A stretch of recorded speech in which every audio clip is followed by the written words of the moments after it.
Well, a warm welcome again to this fourth lecture in our series on risk.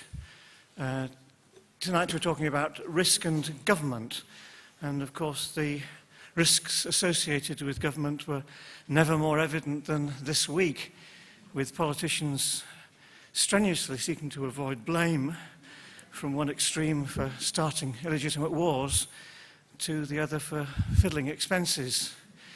And our subject tonight is, to use a word that's new to me, the architectonics of blame avoidance. And I'm sure we'll discover what the word means in very shortly. Our speaker is Professor Christopher Hood, who's Gladstone Professor of Government at Oxford. He was educated at York and Glasgow universities, and he's had professorships in Sydney and the London School of Economics before going to Oxford. He's a distinguished authority on the processes of government and public administration, the incentives, the constraints, the game playing that goes on within mighty bureaucracies. And among other aspects, he's written about risk regulation regimes and the management of blame. So clearly he's very appropriate to talk about risk and government. Christopher Hood.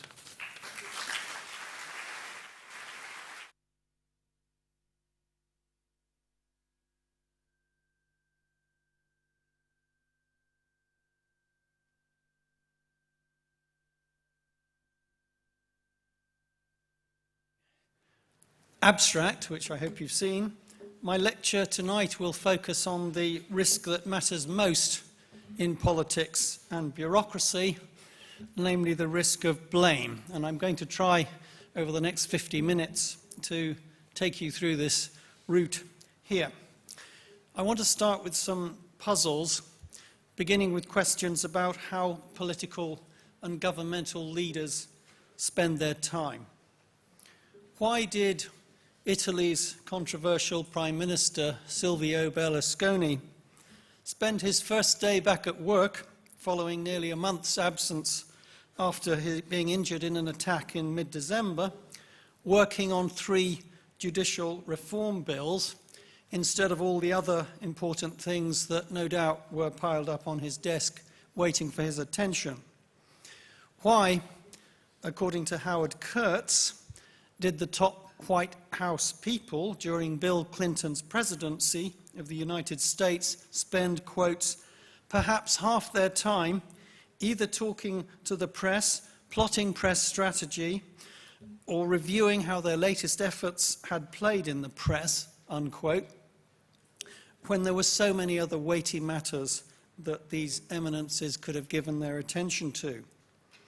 Why, asked Professor Christopher Pollitt some years ago at the start of a very detailed study of British machinery of government changes over 20 years, did prime ministers of Britain and their most senior official advisors spend so much of their scarce and valuable time working on the small print of government organisation rather than all the other important matters they could have concerned themselves with? Particularly when such individuals often, indeed invariably, declare that they're more interested in results or what works than in details of process and machinery.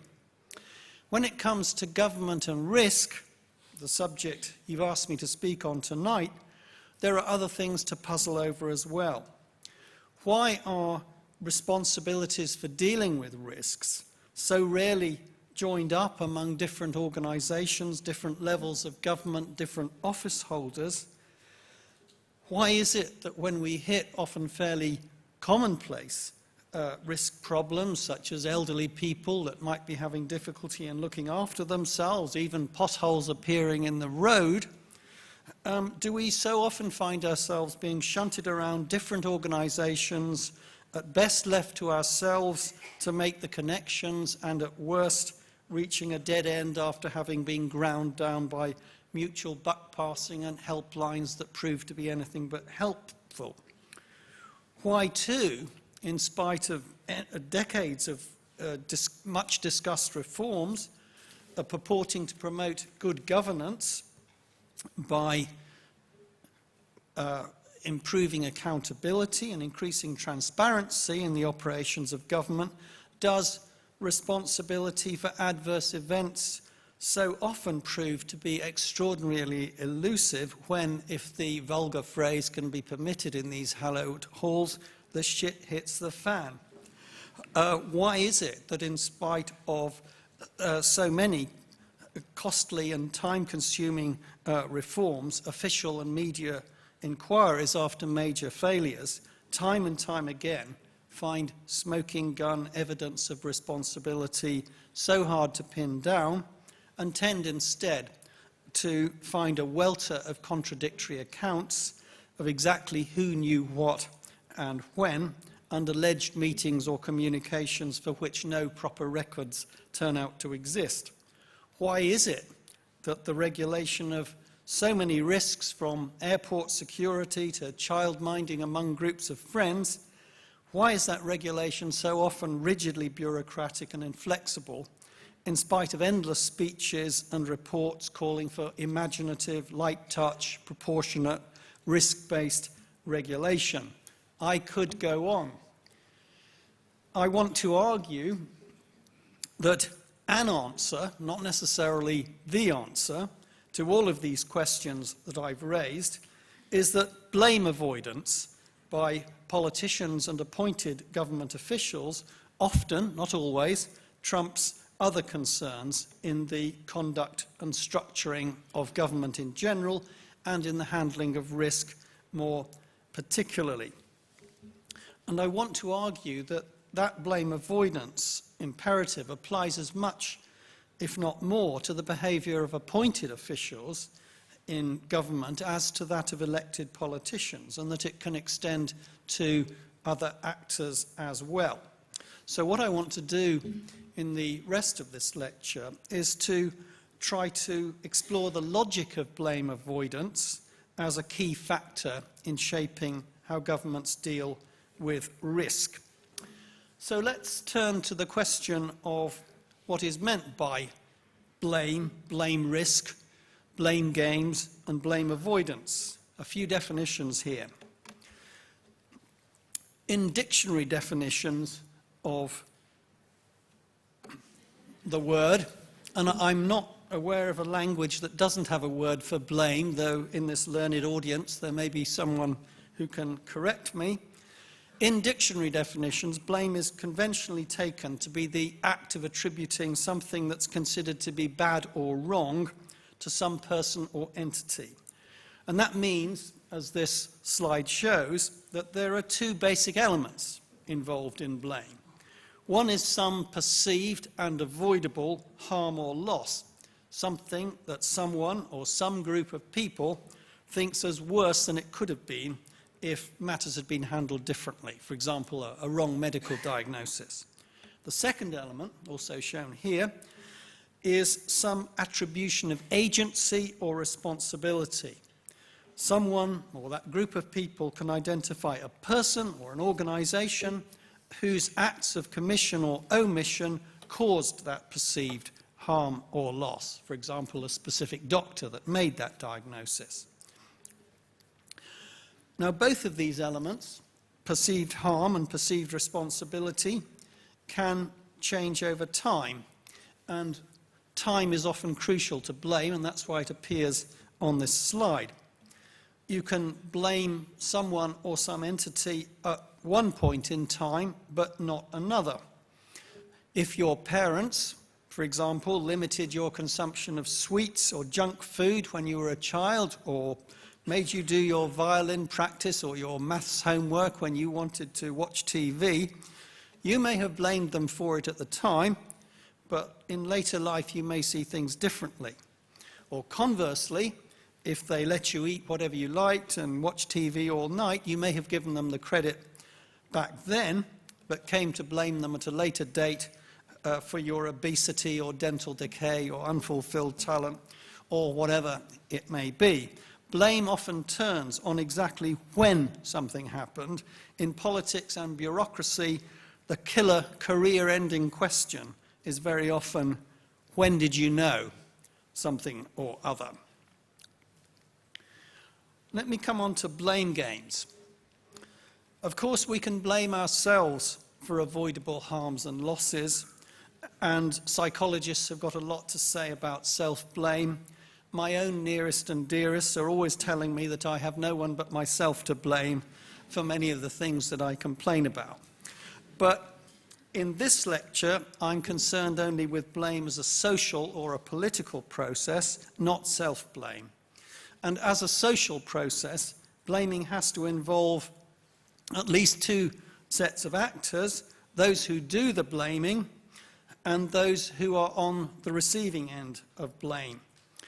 When those two actors interact, we get what is commonly called a blame game, as two or more players try to pin responsibility onto one another for some event or perceived harm, acting as blamers to avoid being blamees.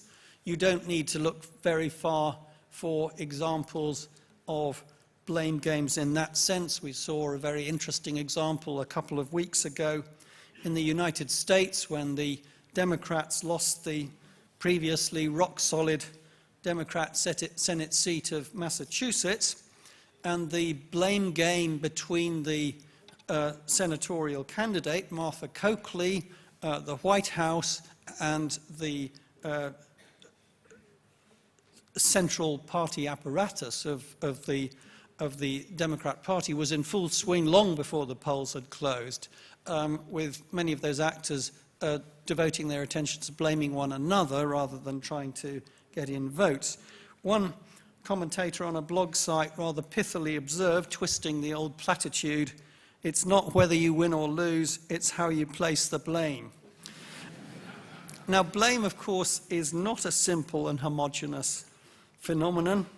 Who we choose to blame for what is a central marker of our culture and attitudes, as many people have pointed out. Societies often consist of subcultures that are engaged in mutual blaming about the perceived defects of their respective beliefs and preferred ways of life. And the consequences of blame for those who are on the receiving end can vary substantially, from mild social embarrassment to deep shame or extreme legal sanctions. Individuals, too, can vary in how much they care about blame. What might be deep shame for one person might be mild social embarrassment for another. But politicians have good reasons for caring about blame over and above the normal human desire to be thought well of, because blame can affect their chances of re-election. And for the same reason, for similar reasons, not exactly the same reasons, managers, professionals, and bureaucrats likewise have good reasons to care about blame, insofar as blame can damage their careers. So that's why blame avoidance is an important consideration in the way that government goes about handling risk. Let me turn now to blame avoidance and negativity bias. The term blame avoidance is used to denote both activity and outcomes. The activity of attempting to avoid or reduce blame, and outcomes that involve the absence, deflection, or mitigation of blame. And of course, we have to distinguish between blame avoidance as outcome and blame avoidance as activity, because as a common experience will tell you, and many academic studies will confirm, it is one thing to attempt blame avoidance, another to achieve it. Blame avoidance is an idea that has been in the literature of politics and government for a very long time.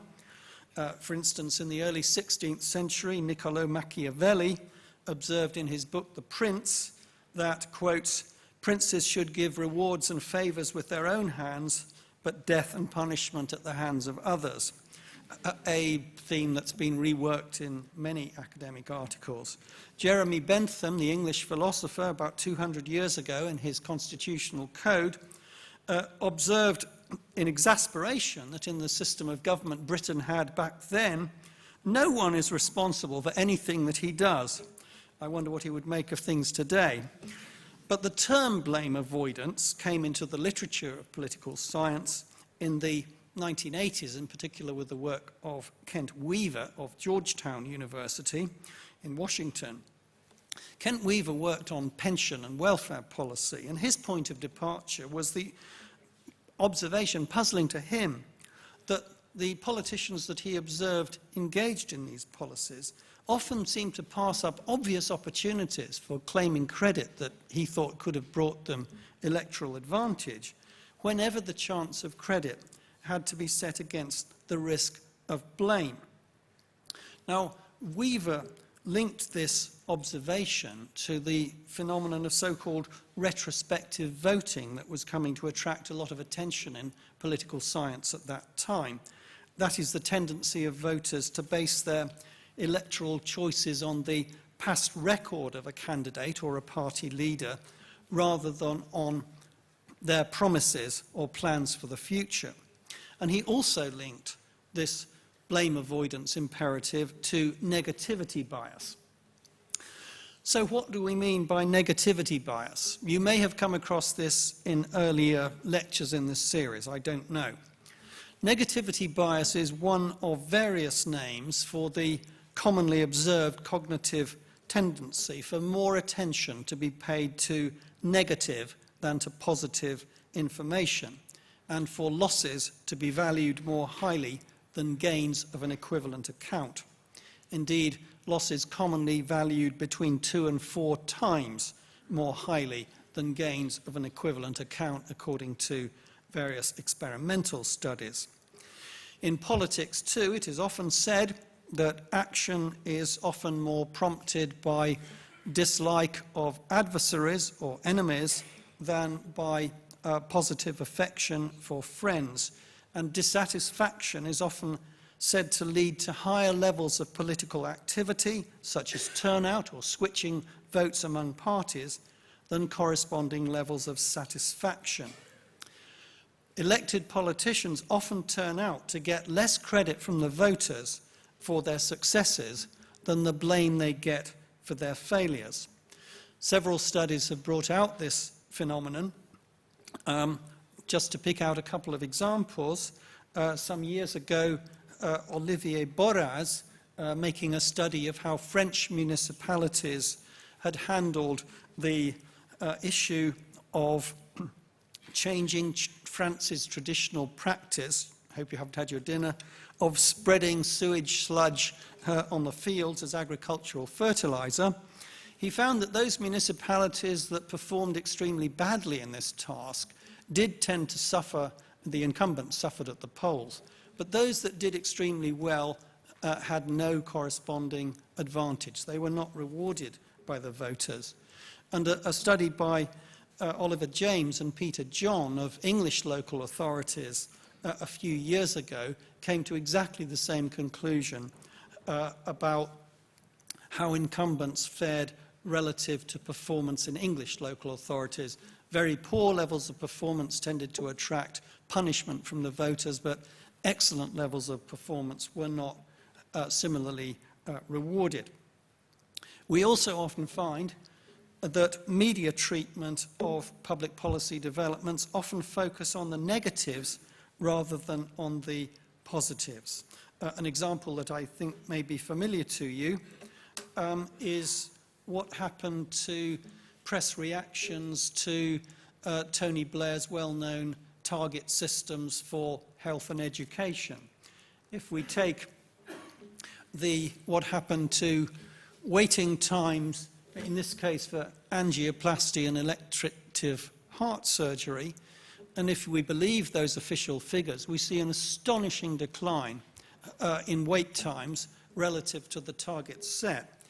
Similarly, if we look at what happened to achievements of school pupils at age 11, Key Stage 2, on maths and literacy, we see a remarkable climb on those official figures from the levels of the late 1990s.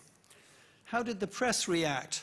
Here's a study that I did with Ruth Dixon in Oxford last year, where we coded the stories in a series of British newspapers, looking at the red articles, those that we coded negative, and the green ones, those we coded positive. And as you can see, the press reaction was overwhelmingly and increasingly negative. The press focused on the fiddles and the failures. Politicians and public managers are often exasperated by negativity bias in news media. And some of the biggest miscalculations of even seasoned and experienced politicians can arise from a failure to anticipate either the existence or the effect, the extent of negativity effects, therefore underestimating their blame risk. A well-known example to you will be the ending of Margaret Thatcher's reign as British Prime Minister after she failed to calculate that the losers from her 1989 poll tax would prove to be far more voluble and active than the gainers, even though the latter were more numerous than the former.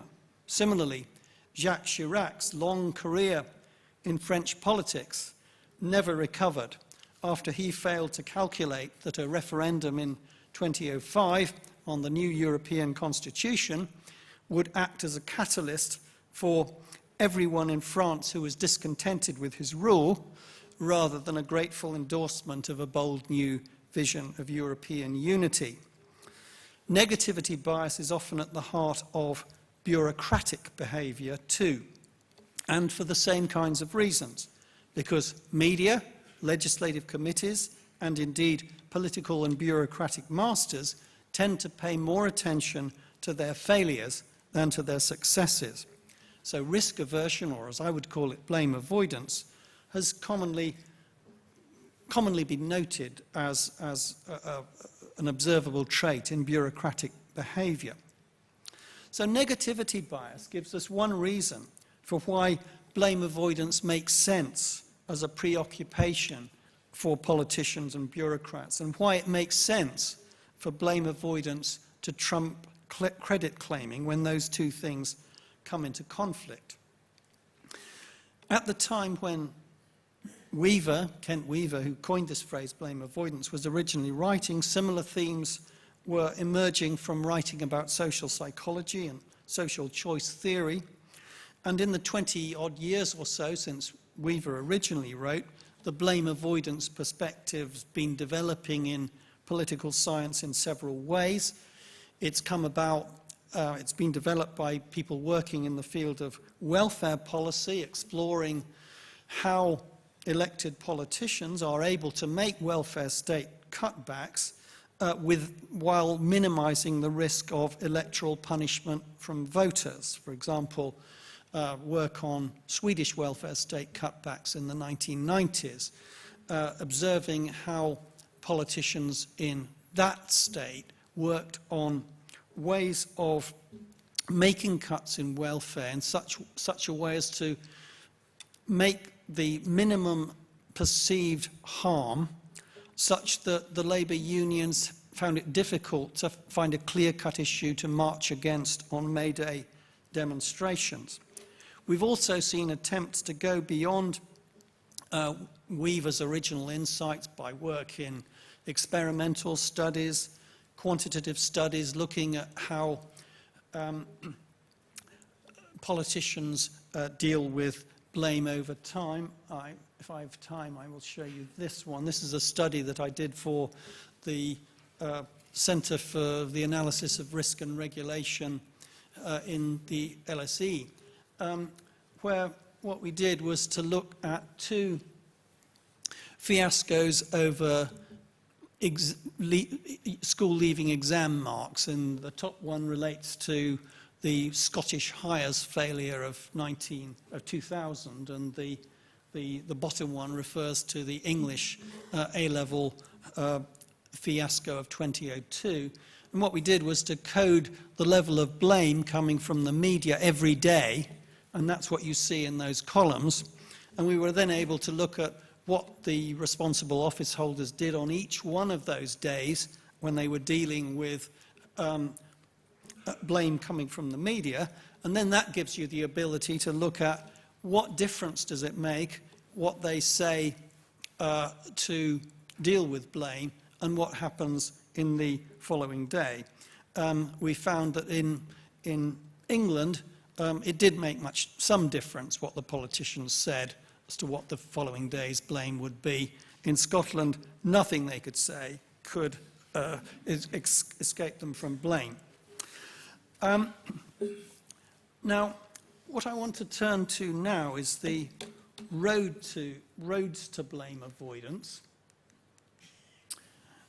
And having defined blame risk and explored the idea of blame avoidance and what lies behind it, I want to turn to forms that blame avoidance takes.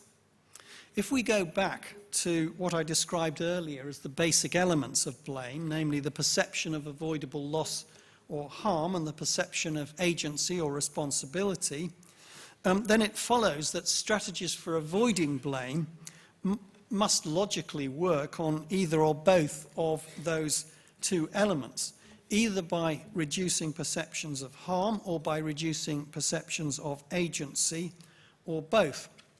And given that time is a key element in blaming as well, we could perhaps distinguish between anticipative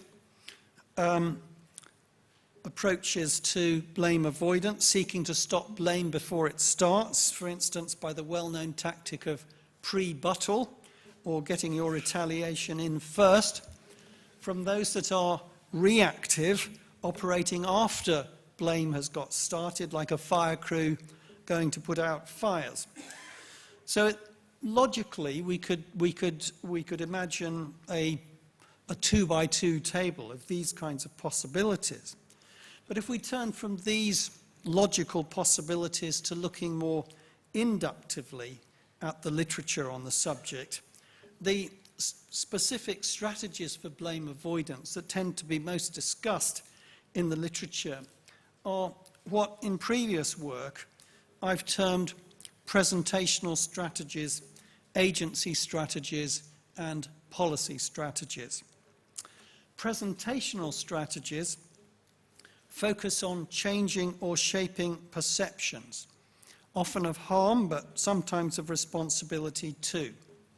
Presentational strategies focus on framing, rhetorical argument, and spin doctoring activity. They can be encapsulated in the saying that the best way to deal with nuclear waste is to hire a PR company. Agency strategies focus on organizational design, those things that Christopher Pollitt noticed that prime ministers and their senior official advisors spent so much time on. The allocation of office holders to portfolios. And those strategies deal with the perceived responsibility element of blame. The most commonly discussed form of agency strategy, and there's a substantial literature on it, is delegation, and that is frequently used to deal with blame risk.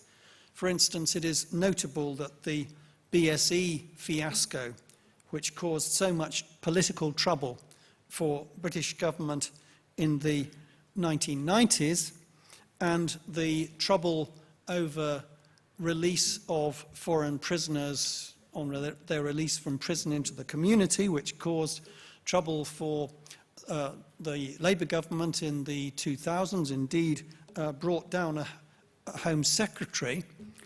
Both of those fiascos were both followed by radical delegation of those toxic policy responsibilities to arm's-length agencies.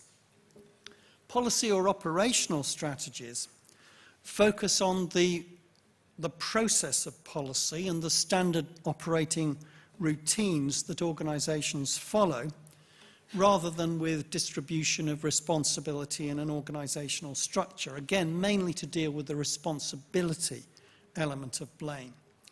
Perhaps the classic example of this sort of approach is the much discussed practice of so-called defensive medicine, a term that was originally coined in the United States in the late 1960s to denote the practice of medicine in a manner primarily designed to avoid the risk of malpractice suits by a mixture of what is called assurance and avoidance behaviour.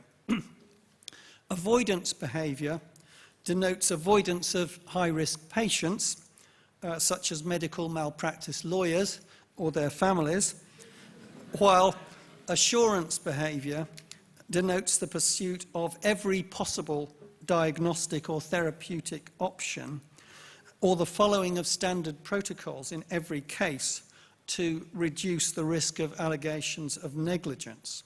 And we find analogous practices in many other public services as well. People speak about defensive social work. At a seminar at LSE 3 years ago, I even heard the term defensive education coined. I could say more about these approaches, but there's just two things that I want to say at this point. The first is that if we put these approaches that you can derive from the literature together with the typology of logical possibilities that I presented earlier, I would argue that what I called the agency and policy strategies for blame avoidance can only really work if they are anticipative, if they work before the fact. But presentational strategies can be used both anticipatively and reactively. They can be used anticipatively, for example, to lower expectations or to deny responsibility in advance, as when police chiefs tell us that major terrorist incidents are inevitable, or that it's impossible for the police to deal with crime because of the breakdown of social discipline and family structures. But they can also be used reactively when blame has started, a process that I think is well captured by Paul Flynn's brilliant observation in the context of New Labour rule in Wales in the late 1990s that, quote, "Only the future is certain, the past is always changing." That all-purpose nature of presentational strategies, I think, tell us why government leaders and top politicians tend to spend so much time on them. The other point that I want to make here is that each of these types of blame avoidance can itself take multiple forms. For instance, in the case of presentational strategies, we can distinguish between the sort of spin or rhetorical activity that is designed to win arguments over blame, to persuade people that either agency or responsibility, that agency or harm is less than might be thought, by making plausible arguments or offering justifications. And we can distinguish those that operate in other ways. Other ways that presentational strategies can work are through non-engagement, simply not responding when accusations or blames is flying around, the no-comment strategy or the empty chair approach, the changing the subject approach, finding good days to bury bad news, such as public holidays or major sporting events. When I worked in Australia, the announcement of pay increases for politicians tended to come out on New Year's Day or sometimes Christmas Eve, or by drawing a line approaches, or what some have called sorry democracy tactics, in which leaders concede that mistakes have been made, often in that so-called past exonerative tense, which is said to date back at least to the mid-19th century, but then hastily seek to draw a line under whatever it was and move on without detailed debate. In the case of agency strategies, we can also find numerous types. For example, we can distinguish between simple delegation, in which responsibilities are passed from one organisation or actor to another in a clear-cut way, from other ways of shaping perceptions of responsibility. Those other ways, other than clear-cut delegation, include defensive reorganisation, management or ministerial merry-go-rounds, something that was much criticised in the report of the Better Government Initiative that came out a couple of weeks ago, has been criticised by many other similar reports in the past and very likely will in the future. The merry-go-round approach in which any current incumbent of any position can deny responsibility for what happened under the old structure or the old management. Other forms of agency strategies can include complex partnership arrangements, such as we see over Olympic Games and other events of that type, in which it's hard to attribute responsibility among a group of organisations who can blame one another when things go wrong. Complex intergovernmental relations will do, and complex intergovernmental arrangements will do the same kind of thing. In the case of policy strategies for blame avoidance, we can distinguish, as I indicated earlier, with the example of defensive medicine, between assurance strategies, often involving heavy reliance on rules or protocols, and avoidance strategies that involve decisions not to provide certain services which may attract blame, such as advice. Other categories of policy strategy that can be observed are those cases in which decisions are made by groups rather than individuals to spread blame, and the contrary case where blame is individualized by disclaimers or policies that put all the onus of responsibility onto individual users or operators. Now, of course, at the margin, these three approaches merge into one another. For example, where organisation is so plastic that you can't really distinguish between agency strategies and presentational strategies. But the 2 points that I want to leave you with at this stage are, first, that there are several roads to blame avoidance in government and politics, not just one. And second, that once you start thinking along the lines that I've been trying to sketch out this evening, you can identify a logic, an architectonic in that sense, of how to design policy, how to design operating routines, how to structure organisations, how to handle information, that often runs clean counter to orthodox precepts about good organisation and policy in government that assume away blame risk and assume away negativity bias. And this point was borne in on me very sharply 10 years or so when I was conducting a study of 9 so-called risk regulation regimes with Henry Rothstein, who's here in the audience tonight, and Robert Baldwin, and realised that the apparently dysfunctional nature of some of these regimes, in which responsibility was often diffuse, defensiveness in many cases reigned, despite all the rhetoric of clear-cut accountability and risk-based proportionality, I realised that those regimes could make perfect sense if we took blame avoidance as the underlying logic of design. And I think that point can be made more broadly about the organisation and operation of government and public services. Now I want to move from the descriptive or stamp collecting account that I've been giving you so far of how blame risk can be handled in government and what that means for the way government works, to more normative, more what-to-do reflections.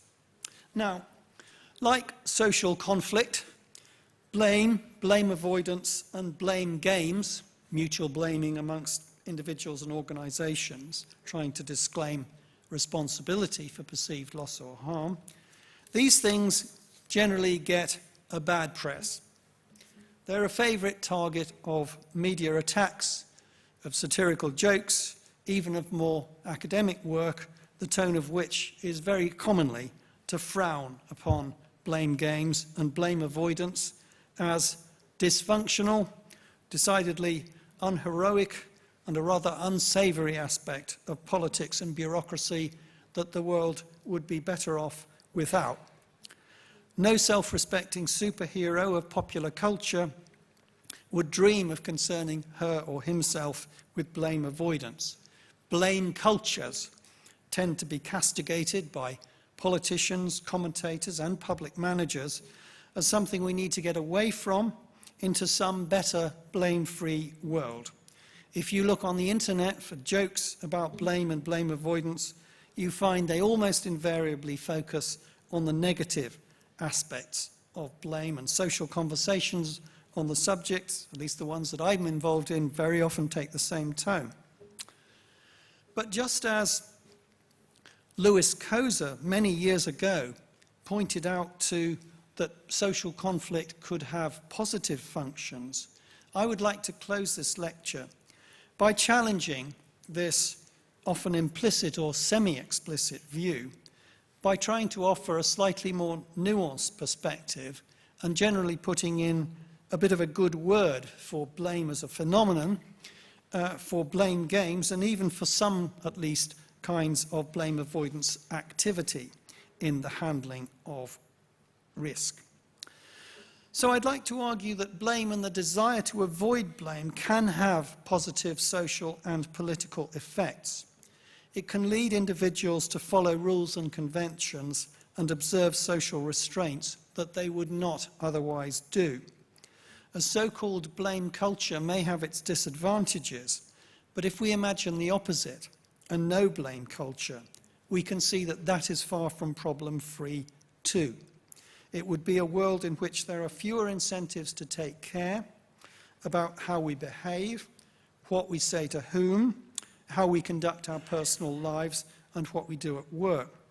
A world in which those who rule us never had to fear any blame would not necessarily be a better governed world than one in which they could never think about anything else. And if you think that it's a jungle out there on the roads at present, if you come here on your car or on your bike, just imagine what it would be like if no blame was ever attached to driving errors or accidents.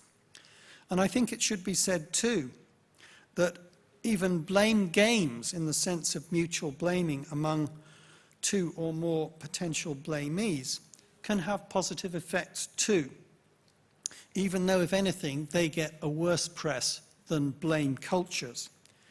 That's because blame games in that sense can perform a social discovery function about the attribution of responsibility for avoidable harms in complex institutional settings that are hard to achieve in any other way. Now, we wouldn't need blame games for that purpose either, if we could somehow write down in advance exactly who was going to be responsible for what in every circumstance that could possibly arise, so-called contingent contracting, as economists call it, or if we could rely on professionals, scientists, and technocrats to evaluate just where blame should lie. But there are always going to be limits to the extent to which we can do that.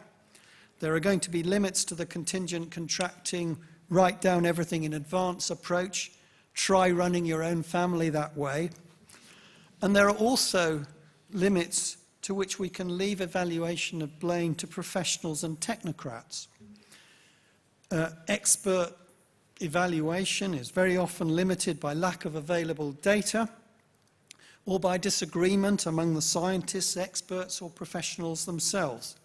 And it's because we can't rely on those approaches to settle questions of blame that we need blame games. Mutual blaming, however undignified and messy the process may be in the glare of media attention, may have a valuable discovery function to play over the attribution of responsibility and maybe perception of harm as well.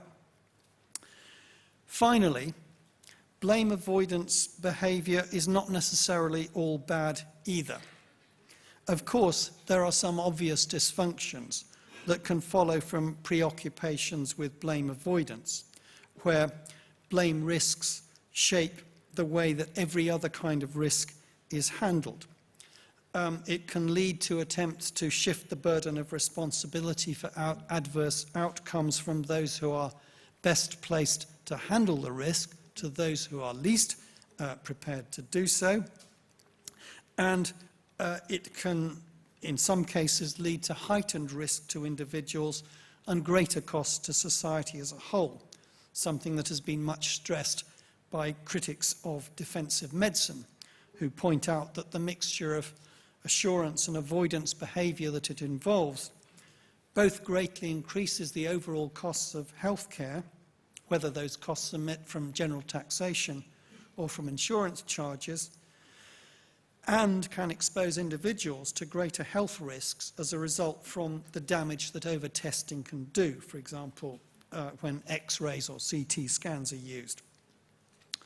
And when organisations select much of their staff, not for any positive talents, but for their inability to challenge their bosses and their suitability to act as blame fodder when things go wrong, on the so-called negative selection principle, which was said to have been built into the institutional landscape of the former Soviet Union, obviously deeply dysfunctional organisational can result. But does all blame avoidance have this kind of obviously dysfunctional effects? I want to suggest that it does not. And that is why I've called this final section the wrong sort of blame avoidance. And as the older listeners in the room will perhaps know, that phrase recalls a famous excuse given by the then nationalised rail operator British Rail in 1991 to explain why so many of its trains ground to a halt in relatively light snowfall in the south of England. The explanation being that it was the wrong sort of snow. And I want to argue that just as there was good snow and bad snow for those rather unmedia-savvy railway engineers, we ought to be trying to distinguish between good blame avoidance and bad blame avoidance.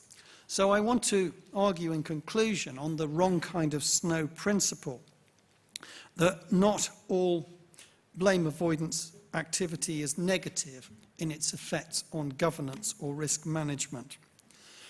And I want to conclude then on an Aristotelian note, I think it would be, by suggesting that each of the types of blame avoidance strategy that I referred to earlier, namely presentational strategies, agency strategies and policy strategies, can have variants that are positive or negative when we judge them against three criteria for good governance, namely whether they sharpen or blunt policy debate, whether they focus or diffuse accountability, and whether they increase or decrease transparency.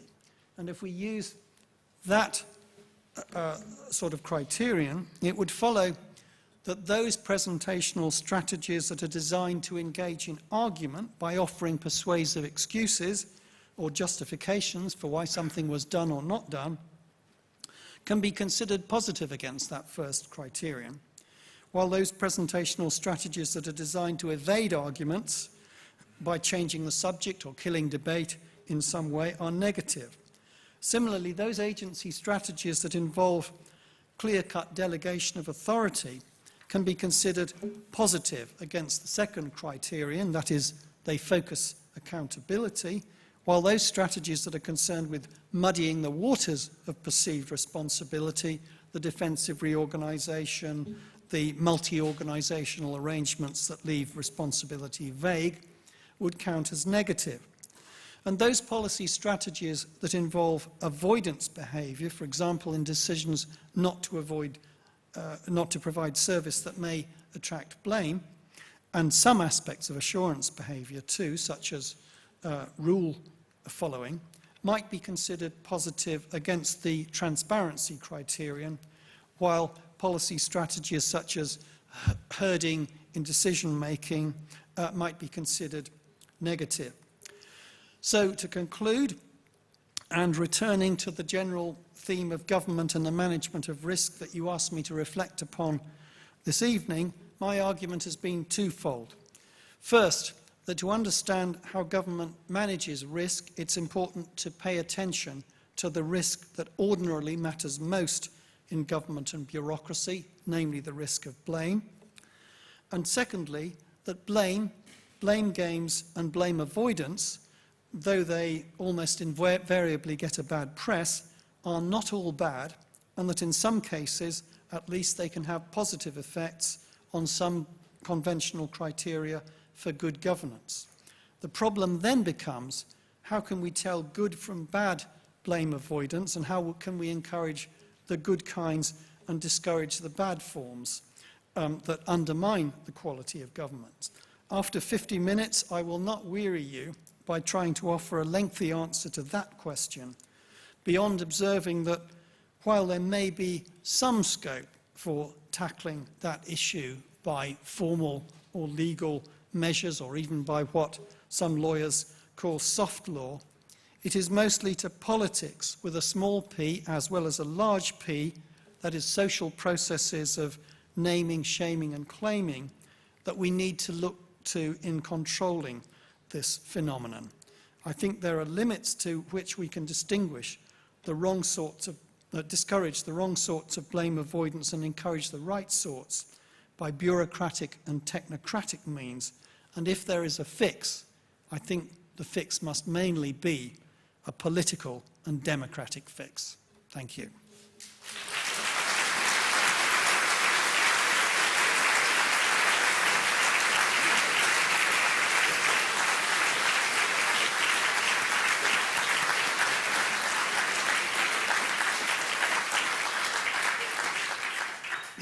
I must say, for those of you who were here last week, I thought there was some fascinating echoes of the last week's discussion of the neurological manifestations of the exercise of free will, and this week's discussion of the social attribution of manifestations of free will.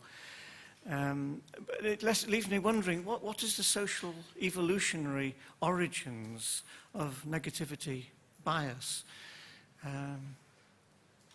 It almost makes you feel sorry for politicians. It almost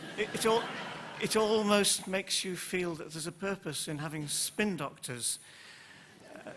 And then these fascinating things, pre-buttal, cosmetic delegation, assurance and avoidance.